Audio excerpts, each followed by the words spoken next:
One of the last stops on their trip was Yad Vashem. Yad Vashem commemorates one of the darkest parts of human history, the Holocaust. It sits high up on Mount Herzl, often called the Mount of Remembrance, and it stands for the Jewish people killed in the Holocaust, who had no descendants to carry on their name.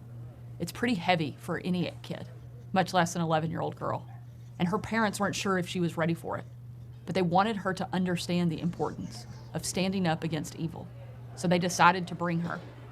The girl's father promised to stay with her throughout the entire time they were in the museum. If he said it became too much, he'd simply take her outside. As they walked through Yad Vashem, the girl watched videos of entire families being marched to their deaths. She saw the hundreds of shoes taken right off of the feet of Jewish children her own age and piled high to be burned.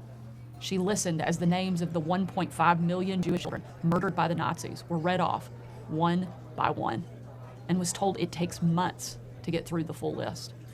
The 11-year-old girl didn't speak at all as she walked through each of the exhibits. She gripped her father's hand tighter and tighter.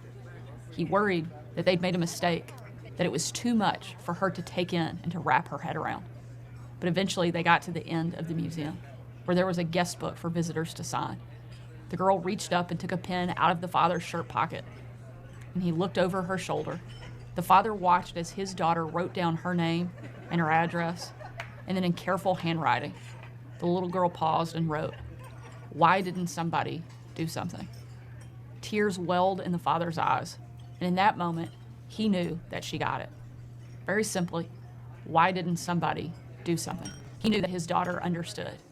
He knew that she understood that all it takes for evil to win is for good people to stand by and do nothing. I know this story and the impact it had because I was that girl. In the ongoing battle between good and evil, each of us can do something, and I know each of you will. I certainly know the American people will, and we will stand with you. Together, we will stand against evil, and we will never apologize for it. With God as our witness, we know how this story ends. The enemy will be defeated, and good will prevail. It's interesting to me that Representative Tlaib of Michigan's 12th District couldn't be bothered to read her own statement on Twitter as Governor Sanders did. I think I've exhausted your patience or your time viewership on these broadcasts about what's going on in Israel has dropped like a stone. So that tells me you're either not interested or you found other sources. And so I'd just like to say thank you so much for your views, your likes, your comments, and your subscriptions. I will be scaling back this coverage. There's a couple more projects I want to do just because I want to do them.